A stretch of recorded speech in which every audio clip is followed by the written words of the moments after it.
Hola, somos la Iglesia Cristiana Redil Norte, una comunidad de brazos abiertos, donde podrás crecer y conocer a Dios. Una iglesia de palabra y espíritu. Nuestro principal propósito es exaltar a Jesús, aprendiendo de su palabra para tener un carácter como el suyo. Ve y llama a tu familia para que juntos adoremos a Jesús. Sean todos bienvenidos. Quedamos con el pastor Marco, que tiene la palabra para nosotros en esta mañana, y yo quisiera orar por él para que Dios lo use como un canal de bendición para nosotros en esta mañana. Padre, gracias te quiero dar por la vida del pastor Marco. Gracias, Señor, por que en esta mañana tenemos la oportunidad y el privilegio de escucharle. Así que oramos para que tú lo uses como un instrumento de bendición, que él sea un canal de tus bendiciones en esta mañana para nosotros ser alimentados con tu preciosa palabra. Te lo pido, Padre, en el nombre de Jesús. Amén y amén. El micrófono es tuyo.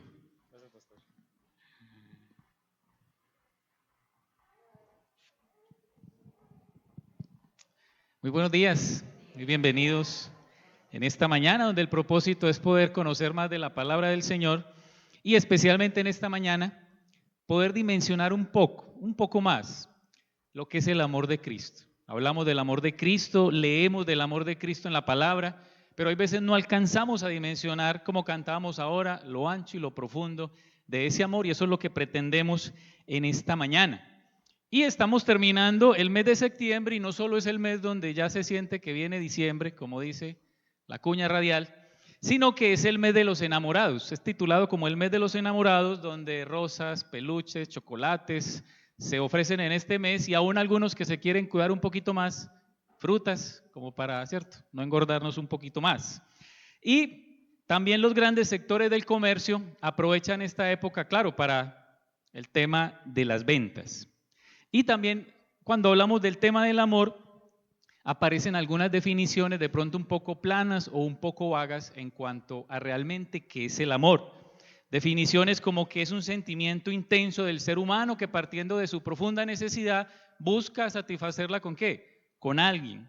También vemos definiciones como intimidad, pasión, o definiciones aún un poco más descabelladas como esta que encontré, hablando específicamente de amor y amistad, donde la definición decía que se trata de una costumbre donde novios, esposos y amantes, así decía la definición, buscan esta celebración para demostrarse cariño a través de este tipo de celebraciones. Pero el amor se trata de algo más profundo. El amor se trata de algo donde la fuente, que es Dios, quiere que nosotros podamos mostrar su imagen y semejanza a través del amor entre nosotros mismos. Y así hemos titulado este mensaje: ámense unos a otros. ¿Cómo lo hemos titulado? Ámense unos a otros. Y vamos a estudiar Juan capítulo 13, versículo 34 al 35. Ahí lo tienen en pantalla, pero también lo invito que si usted trajo Biblia en esta mañana, esté ahí en el Evangelio de Juan, que vamos a ver algunos pasajes importantes. Juan capítulo 13, versículo 34 al 35, y dice en la palabra: así que ahora les doy un nuevo mandamiento. Ámense unos a otros, tal como yo los he amado. Ustedes deben amarse unos a otros. El amor que tengan unos por otros será la prueba ante el mundo de que son mis discípulos. Y dice en el pasaje: así que ahora les doy un nuevo mandamiento. Y cuando hablamos de mandamiento, recuerde que en el Antiguo Testamento ya se nos hablaba de estos mandamientos que tenían que ver acerca del amor, y posiblemente Jesús los tenía en mente. Posiblemente Jesús tenía en mente Deuteronomio 6, versículo 5, que era lo que principalmente decía: amarás al Señor tu Dios con todo tu corazón, con toda tu alma y con todas tus fuerzas. Posiblemente también Jesús tenía en mente Levítico 19, 18, que decía que no te vengarás ni guardarás rencor a los hijos de tu pueblo, sino que amarás a tu prójimo como a ti mismo. Y vemos al mismo Jesús ya en Mateo 22, 37 al 40, donde ya nos une estos dos versículos, estos dos mandatos, cuando dice que este es el grande y primer mandamiento. ¿Cuál es? Amar a Dios sobre todas las cosas Y el segundo es semejante a este: amarás a tu prójimo como a ti mismo. Y dice que de esos dos mandamientos depende toda la ley y los profetas. Pero entonces surge una pregunta, y es: si ya el mandamiento estaba, ¿por qué Jesús viene y nos dice que es un mandamiento nuevo? Porque ya el mandamiento estaba. Y la respuesta nos la da el mismo Jesús en el pasaje cuando dice: tal como yo los he amado. Entonces, si usted tiene en mente el pasaje de Mateo 22, cuando Jesús dice que debemos amar a nuestro prójimo como a nosotros mismos, ya Jesús viene y nos pone un estándar un poco más alto, pero no imposible de lograr. Ya no nos dice que amemos al prójimo como a nosotros mismos, porque déjeme decirle que humanamente nosotros hay veces somos egoístas, ¿cierto que sí? Y hay veces amamos, pero si me ama. Doy, pero si recibo. Entonces ya Jesús dice que no como nosotros mismos nos amamos, sino que ya que nos dice, como Él pudo amar, en este caso a los discípulos, y vamos a ver en esta predicación cómo Él pudo amar a todas las personas. Ya es un estándar un poco poquito más alto, pero sí podemos lograr eso. Entonces, ámense unos a otros, y quiero que en esta predicación respondamos a dos preguntas. Y la primera pregunta es: ¿cómo? ¿Cómo nos amamos unos a otros? Esa es la primera pregunta que vamos a responder. Y la segunda es: ¿para qué? ¿Para qué amarnos unos a otros? Y viene la pregunta, y es el cómo. ¿Y cómo nos amamos? Y la primera es imitando a Cristo. Esa es la respuesta a esta primera pregunta: ¿cómo nos amamos? Imitando a Cristo. Y volvemos al pasaje de Juan 13, versículo 34. Así que ahora les doy un nuevo mandamiento: ámense unos a otros tal como yo los he amado. Y vuelve y aparece ahí la palabra clave: tal como yo los he amado, ustedes deben amarse unos a otros. Creo que usted ha escuchado, y en la actualidad se dice mucho acerca del amor, que el amor es un sentimiento. Pero ya a través de este pasaje ya nos cambian, y no es tanto un sentimiento, es un mandato. Ya no es tanto que yo voy a amar si siento. ¿Ha escuchado usted la frase? Es que yo no siento amar. O otra frase, y es que a mí no me nace amar. Y en nuestra humanidad creo que todos hay veces hemos sentido eso: no siento amar, es que no me nace. Pero aquí ya Jesús nos dice que es un mandamiento, y los mandamientos realmente son ¿para qué? Para obedecerlos, para cumplirlos. Entonces acá ya es un mandamiento que así no nos nazca, que así no queramos, deberíamos de poder amar, en este caso a las personas.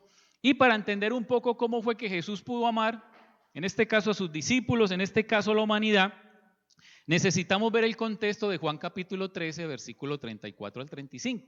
Porque ahí van a aparecer unos detalles que quiero que usted se ponga también en el papel de Jesús. Y empecemos por esto. Si usted supiera de antemano muchas cosas de otras personas, créame que muchos de nosotros no amaríamos a la gente. Y aquí nos van a mostrar en estos pasajes, en este contexto de Juan 13, que Jesús ya sabía algunas cosas. Y vamos a ver que sabía muchas cosas de los discípulos, pero no eran cosas buenas por las cuales Él debería de haberlos amado. Pero Él termina amándolos, a pesar de muchas cosas. Y ahí es donde viene la relevancia de cómo usted y yo deberíamos de amar el día de hoy a nuestro prójimo y a las personas. Entonces lo invito a que vamos al contexto, Juan capítulo 13, versículo 1. Ahí inicia el contexto de estos pasajes que estamos estudiando. Y hay una palabra clave en cada uno de estos contextos, y es la palabra sabiendo. Jesús de antemano sabía muchas cosas. Juan 13:1 dice que antes de la fiesta de la Pascua, sabiendo, esta es la palabra clave, sabiendo Jesús que su hora había llegado para pasar de este mundo al Padre, habiendo amado a los suyos que estaban en el mundo, los amó ¿hasta cuándo?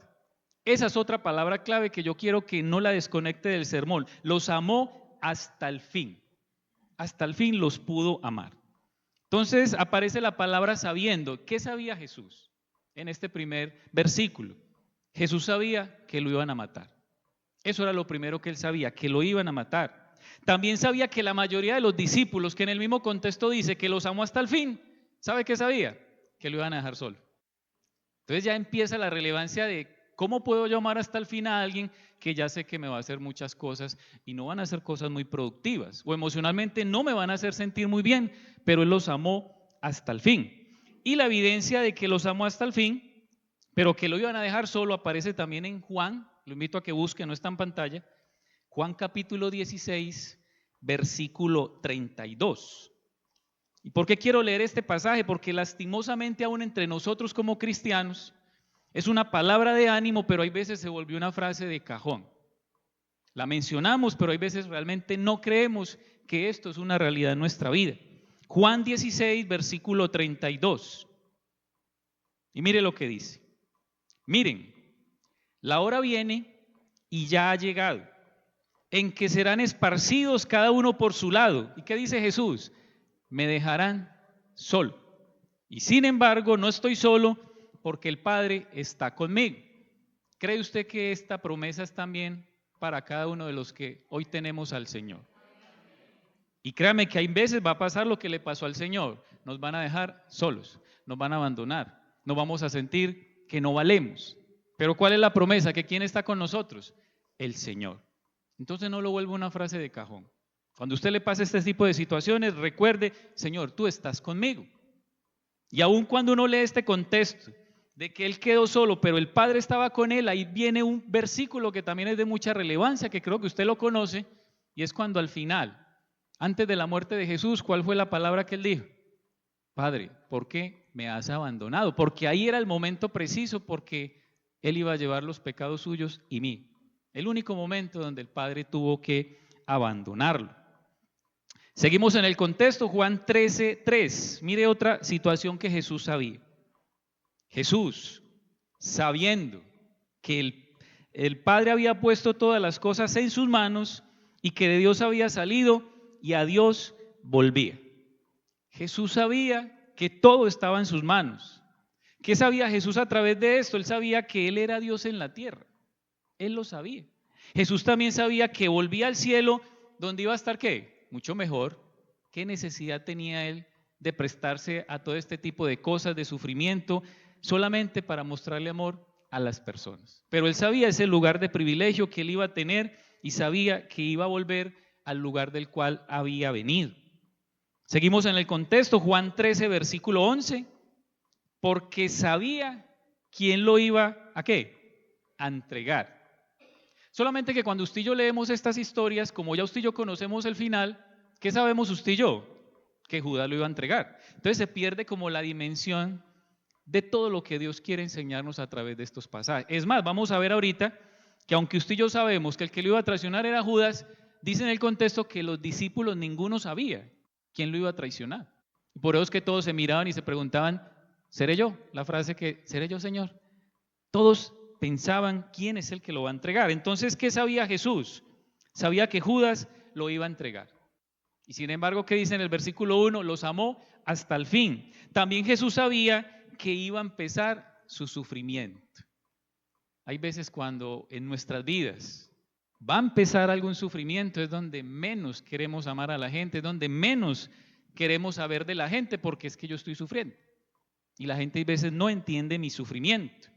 Y mira, el cuarto sabía que aparece en este contexto de Juan capítulo 13.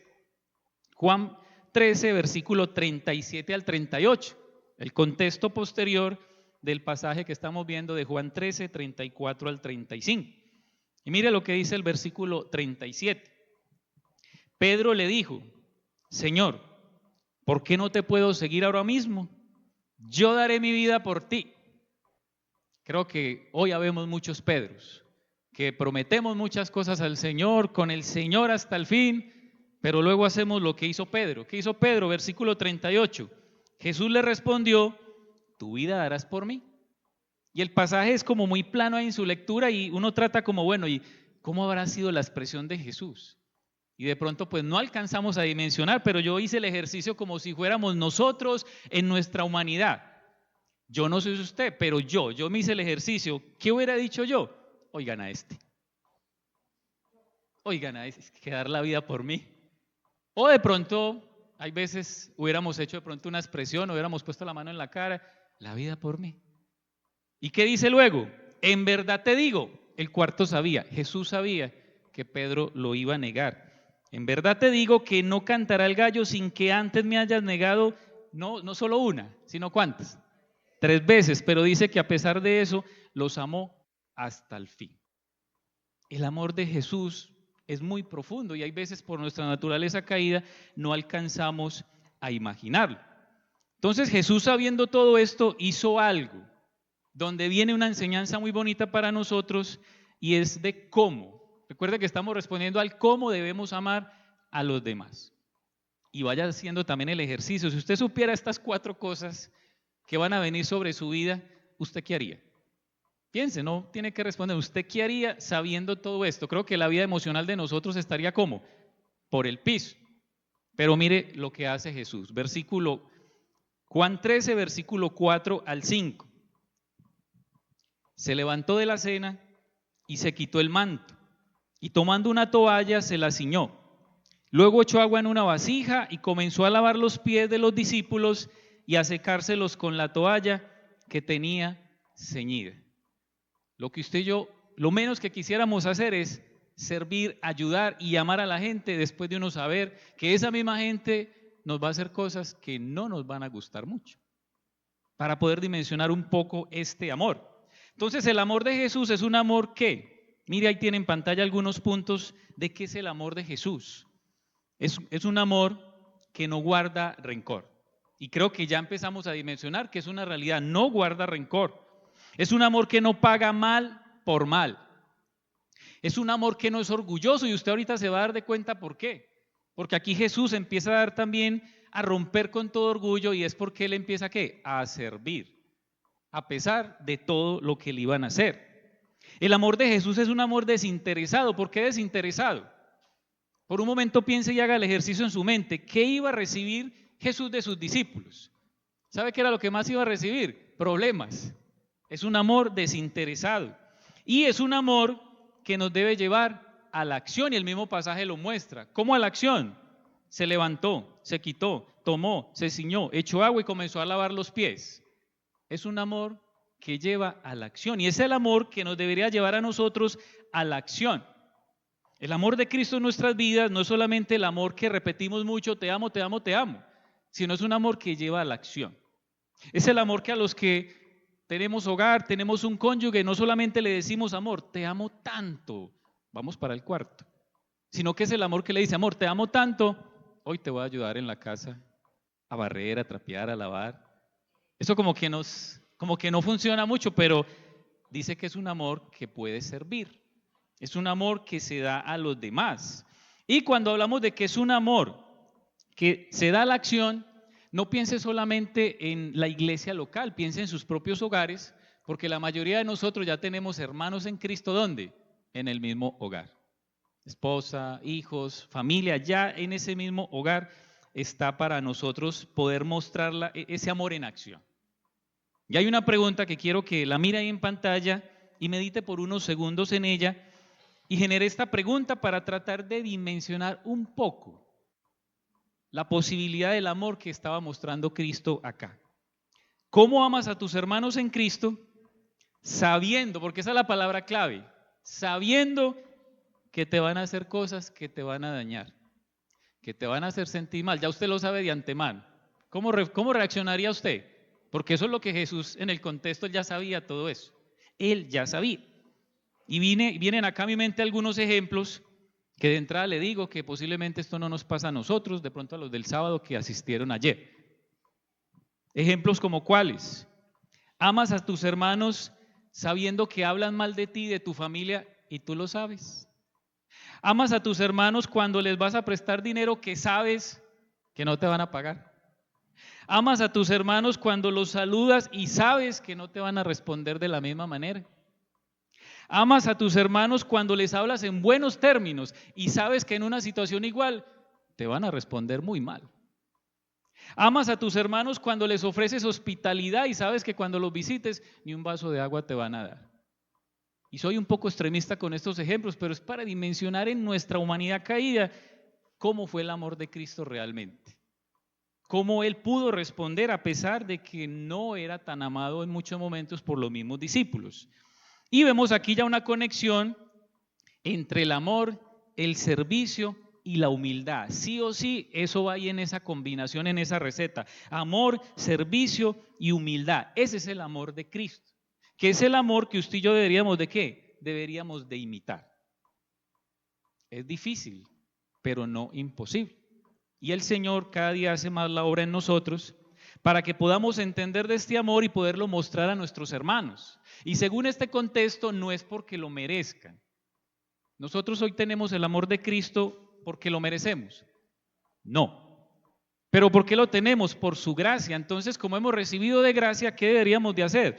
Deberíamos también amar a otras personas por la gracia que hemos recibido. Y recuerde que ¿qué significa gracia? Favor no merecido. Entonces, si ya hoy somos amados a pesar de lo que somos, y vuelvo y hago un paréntesis, yo no sé usted, pero yo soy difícil y recibo el amor de Cristo. Entonces, ¿por qué a veces nos cuesta amar a otras personas que son difíciles como nosotros? Ahí es donde entra la relevancia de este amor de Cristo. Entonces vemos que Jesús sabía que era el amor. Jesús, créame que claramente él sabía que era el amor. Y usted y yo podemos hoy saber qué es el amor. Pero no podemos quedarnos con qué es, sino que tenemos que hacer, ponerlo en práctica. Poner el amor en práctica, eso es que nos está llamando el Señor. Y miremos y sigamos en el contexto qué fue lo que Jesús hizo para poder seguir mostrando este amor. Juan capítulo 13, versículo 14 al 15. Y mire lo que dice. Pues si yo, el Señor y el Maestro, les lavé ¿qué? Los pies. Y Jesús nos está diciendo acá, pues si yo siendo el Señor y Maestro, no lo está diciendo desde como algunos hombres el día de hoy, con su orgullo, es que yo soy esto, es que yo estudié esto. O como el caso de muchos hombres hoy que volvieron una frase muy popular, es que usted no sabe quién soy yo. Jesús no estaba mostrándose aquí de esta manera. Pues si yo, el Señor y el Maestro, le lavé los pies, ustedes también deben lavarse los pies unos a otros, porque les he dado ejemplo. Ahí está la palabra clave. ¿Qué nos dio el Señor? Ejemplo, para que como yo les he hecho, también ustedes lo hagan, para que también nosotros lo podamos hacer. Pero aquí sí me tengo que tomar el trabajo de explicarle el contexto de esta tradición judía de lavarle los pies. Quiero mostrarle esta imagen en pantalla para dimensionar un poquito algo de la tradición judía. Porque cuando leímos que estaban en la mesa, inmediatamente usted se puede imaginar una mesa de las de nosotros, con las sillas de las que nosotros usamos, pero en ese tiempo era algo diferente. Era algo como unos divanes o como unos estilo ahí como casi en el piso, o sea, era algo muy diferente, pero en este contexto, recuerde que en ese tiempo el calzado no era como el de nosotros hoy día, ¿cierto que no? Era como estilo, dicen por acá, unas chanclas, unas arrastraderas, como unas sandalias. Entonces, por el caminar de los caminos polvorientos, pues entonces los pies, ¿qué pasaba? Se ensuciaban. Entonces, la tradición judía decía que el dueño de la casa, una de las atenciones para los invitados era que ponía al esclavo, al siervo, a que le lavara los pies a los invitados. ¿Quién está lavando los pies acá? Por eso dice, pues si yo, siendo el Señor y Maestro, le lavé los pies, y por eso es que de pronto uno entiende en el contexto que Pedro, ¿qué dijo? Pues ¿cómo me los va a lavar? No dice en el contexto, pero qué bueno que nos dijera ahí en el versículo, ¿cómo me los vas a lavar si eso le toca al esclavo? Eso es lo que de pronto Pedro tenía en su mente. Y también de pronto ellos quedaron muy conmovidos porque de pronto dijeron, él está haciendo algo que nosotros tendríamos que haber hecho, haberles lavado los pies. Y viene el Señor y lo hace, o sea que aquí el tema es amor, es humildad, y dice que ese es el ejemplo que nosotros deberíamos de tener. Y también me llama la atención, y creo que lo leímos ahorita, y es que aparece una palabra clave en estos pasajes también, y es que dice que a Jesús todo le fue entregado ¿qué? En sus manos. Pero dice también que con esas manos, ¿qué hizo? Lavó los pies. Y si usted sigue descendiendo, esas mismas manos fueron clavadas por usted y por mí. Las mismas manos en las que estaba todo en su poder. ¿Para qué? Para mostrarnos amor a usted y a mí. Y seguimos más adelante y mire lo que dice Juan 13:17. Ahí está en pantalla. Si saben esto, serán felices si lo tienen en la teoría. si lo tienen en su mente, si adquieren mucho conocimiento de qué es el amor de Cristo, ¿qué dice? Serán felices si lo practican.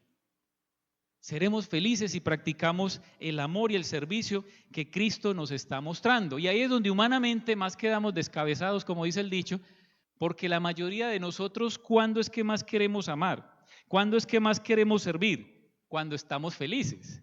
Pero aquí dice que es al contrario. Esté usted como esté, ¿qué debería de hacer? Amar y servir para que llegue una gracia que se llama felicidad. Hay veces no entendemos el evangelio. ¿Por qué? Porque atenta contra nuestra propia humanidad. Por eso, ¿cuál es el consejo? Si estás triste, si te han dejado solo, si no estás en la mejor situación, ¿qué deberíamos de hacer para que llegue felicidad? Amar y servir al Señor. Poner en práctica realmente ese conocimiento del amor. Y me llamaba la atención ahorita que la pastora decía que si usted sabe algo, lo ponga al servicio ahorita que vamos a tener el bazar. ¿Y por qué me llama la atención? Porque tengo acá algo acerca de eso. Tú sabes que tienes muchos estudios, tú sabes que has ganado mucho dinero, tú sabes que eres muy inteligente, sabes que gozas de buena salud, sabes que tienes muchos bienes materiales, usted lo sabe. Pero entonces la pregunta es, ¿estás poniendo en práctica eso para el servicio al Señor y al prójimo? Porque de nada sirve que sepamos todo lo que tenemos, todo lo que Dios nos ha dado, si realmente no queremos amar a nuestro prójimo con lo que el Señor nos ha dado. Entonces, ámense unos a otros. ¿Cómo? Imitando a Jesús. Y vamos a responder a la segunda pregunta y es ¿para qué? ¿Para qué amarnos los unos a los otros? Y aquí viene la respuesta. Nos amamos los unos a los otros para que otros conozcan a Cristo. Para que otros puedan conocer a Cristo. Y viene el segundo versículo que estamos estudiando, Juan capítulo 13, versículo 35. Mire lo que dice, el amor que tengan unos por otros será la prueba ante el mundo. ¿De qué son qué? Mis discípulos. La prueba ante el mundo no es que, y me disculpan, la prueba ante el mundo no es que la mujer se ponga una falda hasta los tobillos. La prueba ante el mundo no es que los hombres tengamos que venir a la iglesia muy encachacados. La prueba ante el mundo no es que andemos con una Biblia debajo del brazo, porque hay ateos que andan con una Biblia debajo del brazo. La prueba ante el mundo dice acá que es el amor que tengamos los unos a los otros. Y la prueba ante el mundo es que mostremos ese amor a los que todavía no tienen ese amor. Como un día usted y yo tampoco habíamos recibido el amor de Cristo. Entonces estamos llamados a amarnos en Cristo, pero no solamente para llenarnos de orgullo, sino para poder mostrar ese amor a los demás. No es solamente para decir cómo nos amamos, somos una familia muy especial, o aún una frase que usamos mucho acá desde el púlpito y nos alegra por esa frase, somos una iglesia ¿de qué? De brazos abiertos. Pero ¿cuál es la idea? Que podamos mostrar ese amor, es algo más que eso. Es que las personas que hoy no han recibido vida eterna puedan conocer el amor de Cristo. ¿Y dónde viene acá algo importante? Y es que el Señor quiere usarnos a usted y a mí, que ya hemos recibido de su amor para que podamos llevar ese amor a otros. Y en medio de tanta tergiversación de qué es el verdadero amor, el mismo evangelista Juan nos dice en Juan capítulo 3, versículo 16 al 17, el principal significado del amor. Mírelo, ahí lo tiene en pantalla. Porque de tal manera que amó Dios al mundo, que dio a su Hijo unigénito, y aparece la palabra clave, es el dar. Y si usted no se desconecta del tema que estamos hablando, el amor se muestra con acciones. ¿Por qué? Porque Él dio a su Hijo unigénito para que todo aquel que cree en Él no se pierda, sino que tenga vida eterna. Porque Dios no envió a su Hijo al mundo para juzgar al mundo, sino para que el mundo sea salvo por Él. Ese mundo que necesita conocer de que usted y yo realmente tenemos el amor de Cristo.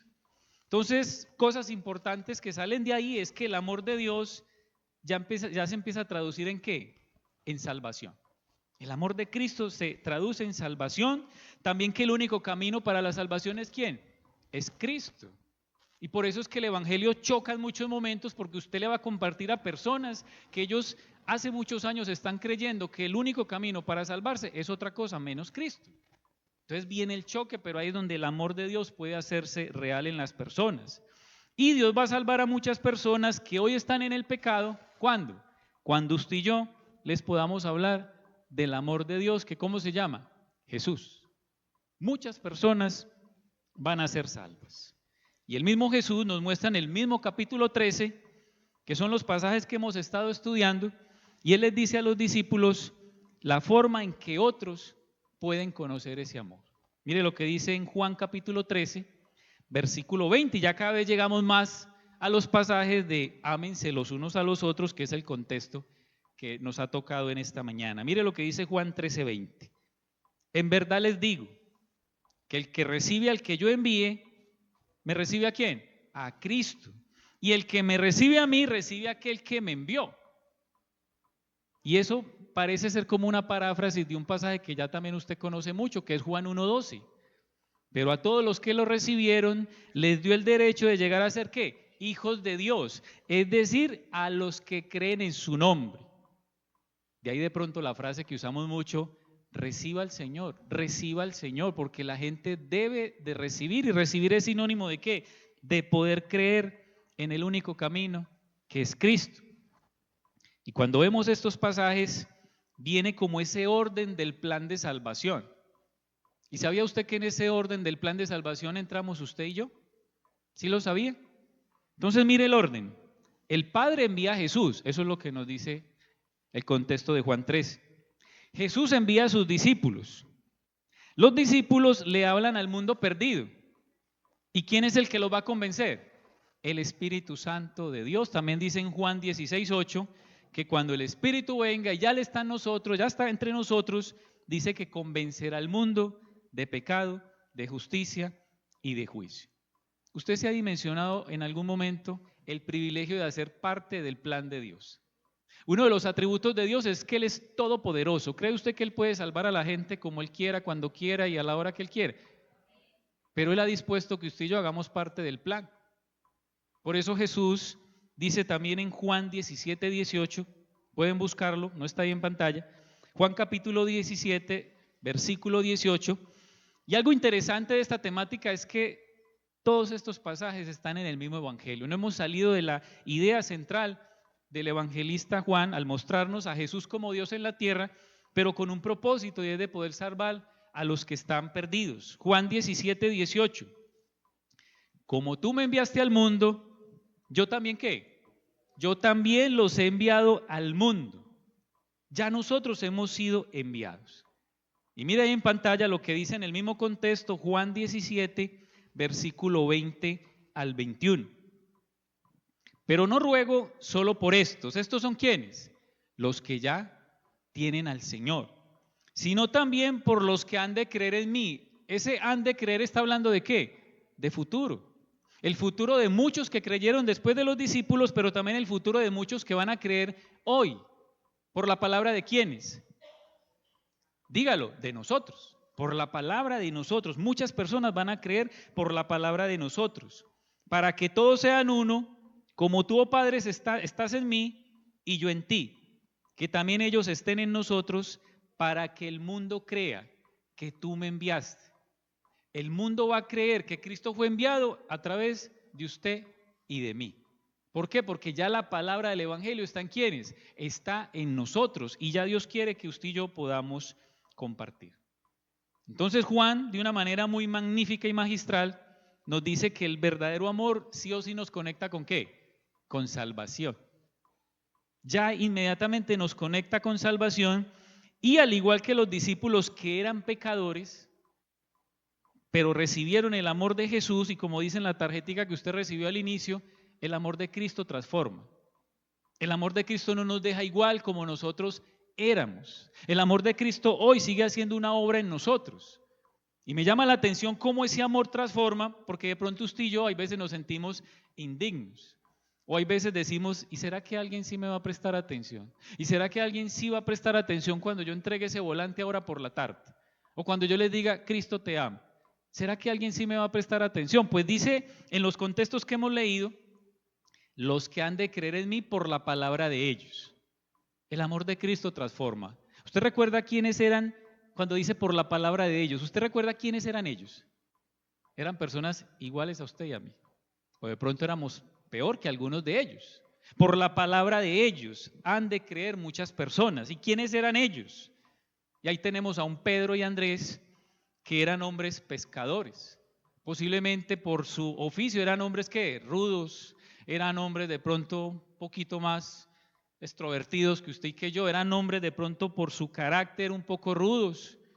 Y ahí vemos a un Pedro que se le olvidó que había sido llamado a ser pescador de hombres y de pronto todavía tenía guardado su herramienta con la que arreglaba peces, y hubo un momento donde llegó y ¿qué? Y la sacó. Por este hombre muchos también llegaron a los pies del Señor. Tenemos allá un Mateo que era recaudador de impuestos. Posiblemente era ¿qué? Frío, calculador. Imagínese usted todo lo que podría haber sido Mateo, que era Leví, que era el recaudador de impuestos, y por la palabra de este hombre, pero transformado por el Señor, muchos pudieron conocer. También tenemos a un Simón que, según la época que se vivía, era un activista nacional, defendía la lucha armada. En palabras de nosotros, ¿quién era Simón? Pasito, un guerrillero de la época. Por la palabra de este muchos pudieron conocer.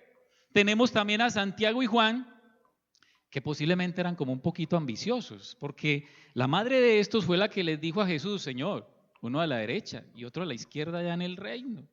Y dice en el contexto que los otros 10 se enojaron, pero posiblemente no por la actitud de ellos dos, sino que de pronto ¿qué pensaron? Se nos adelantaron.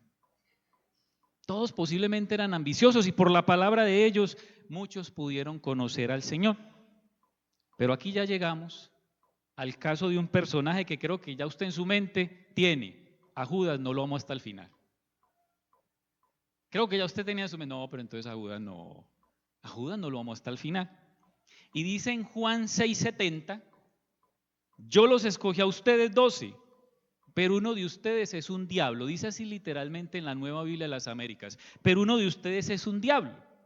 Bueno, y en la misma teología de Juan, ¿qué es un diablo? Dice en Juan 8:44 que el diablo es asesino y mentiroso. Entonces, ¿qué era Judas? Un asesino, un mentiroso. Y como dice el dicho, tras del ladrón bufón. Dice en Juan capítulo 12, versículo 6, que Judas era el que llevaba la bolsa del dinero. Y dice literalmente en ese pasaje que ¿sabe por qué la llevaba? ¿Por qué le gustaba llevarla? Primero, porque había sido designado por Jesús. ¿Cómo designa uno a alguien que sabe que va a sacar de la bolsa a que lleve el dinero de la misión? Esa fue la designación que Jesús le dio. Y dice literalmente que él sacaba dinero de la bolsa, o sea que era asesino, mentiroso y ladrón. Y lo invito a que vaya a su Biblia, Juan capítulo 13, versículo 26. Y recuerde Juan 13:1, ¿los amó hasta cuándo? Hasta el final. Mire lo que dice Juan capítulo 13, versículo 26. Y en el contexto, ¿qué le preguntaron a Jesús? Pedro le dice a Juan, usted que está ahí más cercano al Señor, pregúntele que quién es el que lo va a traicionar. O sea, ellos estaban expectantes, ¿quién será el que lo va a traicionar? Entonces Juan le pregunta y mire la respuesta de Jesús. Entonces Jesús respondió, es aquel a quien yo le dé el pedazo de pan que voy a mojar. Pregunto, ¿no sería fácil que Jesús hubiera dicho, es Judas? Pues no sería algo muy... es Judas, vea, es él, es el torcido, es el que me va a entregar. Hubiera señalado, es él. Pero aquí aparece otra tradición judía. Y después de mojar el pedazo de pan, lo tomó y se lo dio a Judas, hijo de Simón Iscariote. ¿Y qué decía la tradición? Que el dueño de la casa, cuando llegaban los invitados, él mismo, para mostrarle a esos invitados respeto, honra y amor, tomaba el pan, lo mojaba como una especie como de vino, como, para que usted me entienda, como un estilo de sopa, y se lo daba. ¿Por qué lo hizo? Porque hasta el final le mostró amor a Judas. Esto sí lo descabeza uno por completo. Hasta el final, porque dice en el versículo 1 que Jesús ama hasta el final. ¿De quién depende que ese amor se haga efectivo? De usted y de mí. Y para acabar de ajustar, sigue diciendo en el contexto que cuáles fueron las palabras de Jesús. Y piensa en un momento, ¿qué le hubiera dicho usted a Judas? Pero ¿cuáles fueron las palabras de Jesús? Judas, lo que vas a hacer, hazlo pronto. No, es que el Señor sí. Yo creo que usted hasta se pone a pelear con Judas. Pero el Señor le dice, lo que vas a hacer, hazlo pronto. Y dice en el contexto que él salió de noche y ya usted sabe el final de la historia. Pero gracias a eso es que usted y yo hoy podemos tener el amor de Cristo. Y por eso la prueba de que el amor de Dios está en nosotros es que anhelamos que otras personas que hoy están perdidos, que hoy son como diablos, puedan recibir el amor de Dios, y por eso es que debemos de predicarles. Por eso es que deberíamos de predicarle a las personas. Pero como lastimosamente a veces conocemos a las personas, conocemos lo que hacen. Me acuerdo una vez que a través de una de las capacitaciones de la iglesia, una de las tareas era: ponga el listado de las personas que usted quiere que conozcan de Cristo. Y llegué yo a mi casa muy contento, tomé ese libro de esa lección, iba a poner el nombre de la primera persona e inmediatamente me bloqueé. Ese que va a conocer del Señor. ¿Cómo es? ¿Ya? Somos los que más fe tendríamos que tener, pero desconfiamos de que Dios pueda cambiar el corazón de muchas personas. Y haga también el ejercicio que yo he hecho en muchos momentos cuando tocamos temas como estos. Cuando usted crea que una persona es muy difícil, vaya al espejo de su casa, mírese y mire la persona que aparece ahí, si no era la persona más difícil para conocer del Señor. Y eso le va a dar aliento para usted decir: si yo conocí, cualquiera puede conocer del amor de Cristo. Amén. Y quiero terminar con dos aplicaciones que pues ya hemos visto varias en el sermón. Y quiero hablar de estas dos aplicaciones. Veo rostros como preocupados, no se preocupen. La aplicación no es que nos vamos a lavar los pies. Ya eso era algo cultural. Para el caso de nosotros hoy es un vaso de agua, que está lloviendo, yo te presto esta sombrilla, o sea, cosas de nuestra cultura.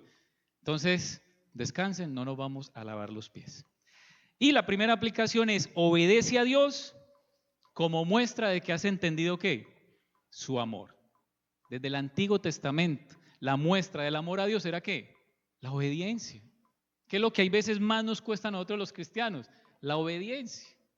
Hay veces creemos que el más desobediente son esos mundanos que están allá, y hay veces nosotros cosas tan sencillas y no las obedecemos. Entonces, obedezcamos como muestra de que hemos entendido qué es el amor de Cristo. Y mire lo que dice Juan 15, versículo 12 al 14.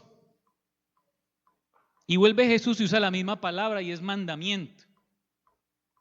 Este es mi mandamiento: ámense unos a otros de la misma manera en que yo los he amado. No hay un amor más grande que el dar la vida por los amigos. Ustedes son mis amigos si hacen lo que yo ¿qué?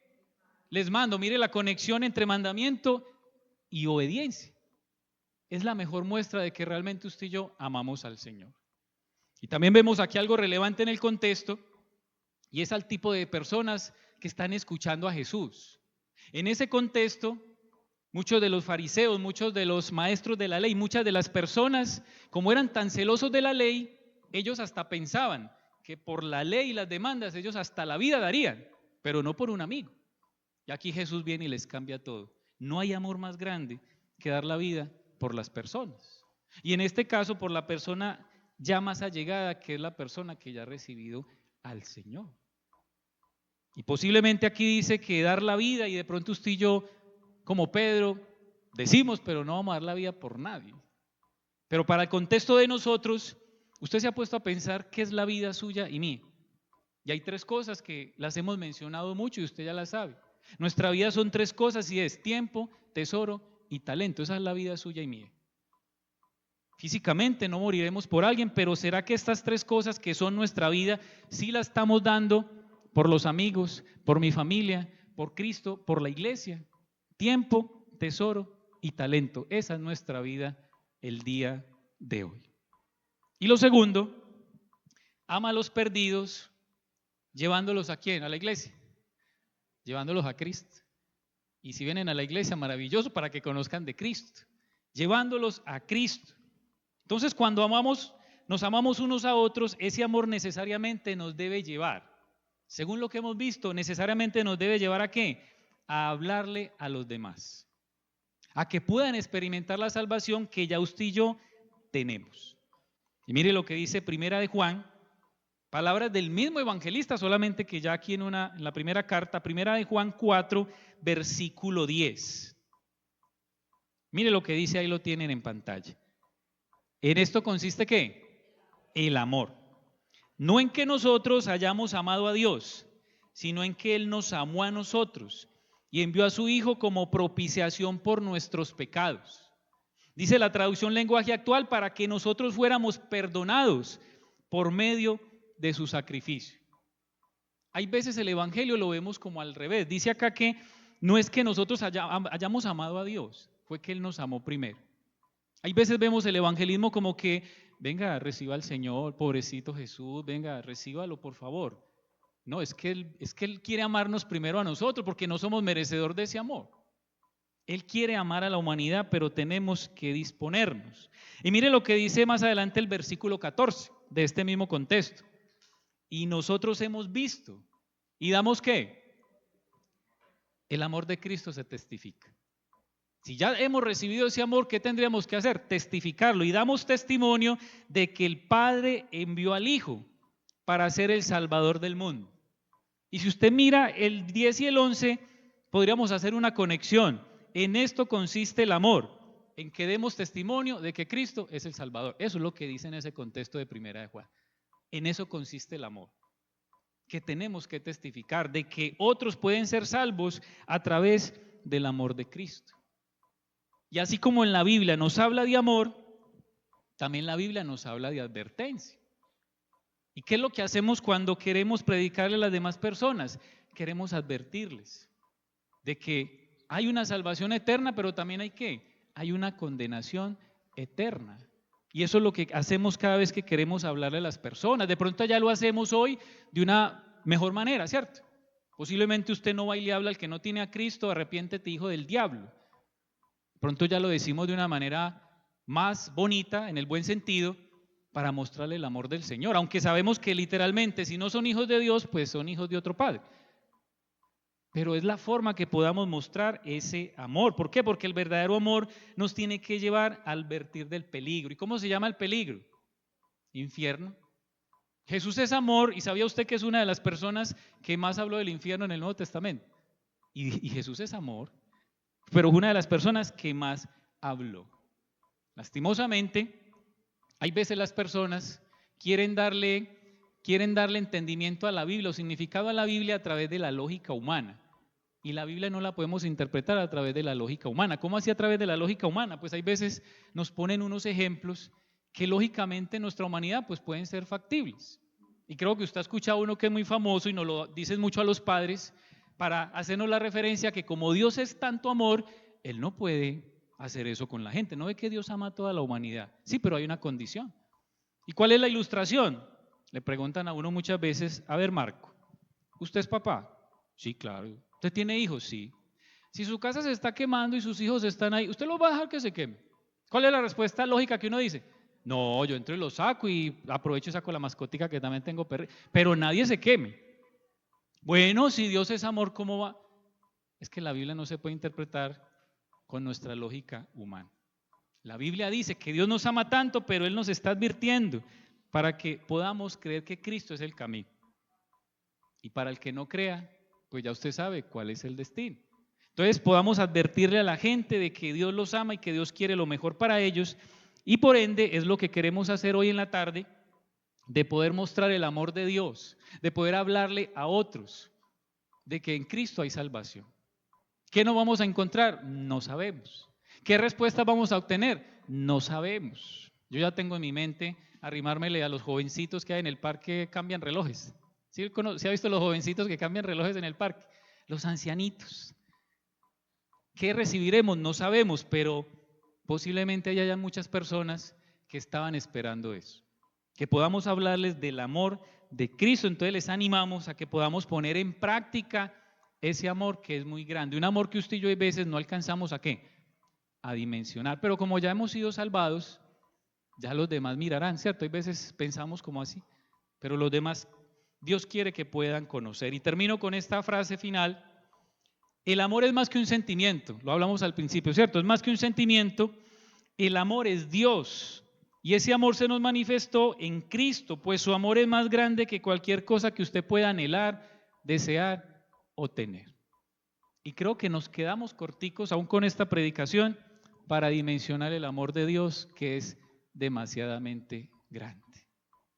Le invito a que incline su rostro y démosle gracias a Dios en esta mañana por su palabra. Padre, queremos darte gracias en esta mañana. Gracias por, de alguna manera, a través de nuestras capacidades finitas, poder dimensionar un poco el amor de Cristo. Un amor que hay veces lo vemos en la Biblia, un amor que en la teoría hemos leído, que lo hemos recibido. Pero Señor, gracias por hacernos entender realmente que tú amas a las personas hasta el fin. Hasta el fin, para algunos puede ser hasta que reconocen y vuelven en sí para mirarte, para arrepentirse. Por eso te pedimos en el nombre de Jesús que tu amor se siga siendo efectivo en nosotros. Que aunque, como dijo el mismo Jesús, aunque lo iban a dejar solo, el Padre iba a estar con él. Que si hoy estamos solos, que si hoy hay tristeza en nuestros corazones, que si hoy nos sentimos despreciados o que no somos queridos por muchos, podamos recordar que si tenemos a Cristo, hay una promesa de amor sobre nosotros, hay una promesa de un amor tan grande que nos va a ayudar a salir adelante, que nos va a ayudar a seguir caminando en esta vida donde a través de palabras del mismo Jesús tendremos aflicciones. Padre, te pedimos que el amor de Cristo se siga haciendo efectivo entre nosotros como hermanos. Hay una frase que dice que donde hay personas habrán problemas, pero Señor, también dice que donde hay personas y está Cristo, el amor de Cristo se manifestará. Por encima de los problemas, por encima de cualquier situación, Señor, permite que el amor de Cristo se evidencie en nuestra iglesia, se evidencie en nuestros hogares, en esa relación entre esposos, entre padres e hijos. Señor, permite que tu amor rompa toda situación que hoy nos mantiene distanciados o que hoy nos mantiene peleados, Señor. Padre, que tu amor, Señor, el amor de Cristo, se siga haciendo muy, pero muy real. Que no sea solamente un amor de teoría, un amor que nos lleve a la acción, un amor que nos lleve a servir, un amor que nos lleve a bajarnos cada día más del orgullo que hay veces tenemos para amar a los demás, Señor. Que podamos amar realmente como Cristo amó, Señor, aún hasta el extremo de que sabemos cosas de otras personas como Jesús las sabía de los discípulos. Sabía que lo iban a dejar solo, sabía que lo iban a traicionar, sabía que lo iban a negar, y sin embargo los amó hasta el fin. Ayúdanos a amar realmente a las personas. Trae una gracia muy especial a nuestros corazones para amar con un amor verdadero, con un amor que no merecemos, pero que hoy podemos dar a otros porque hemos recibido de gracia.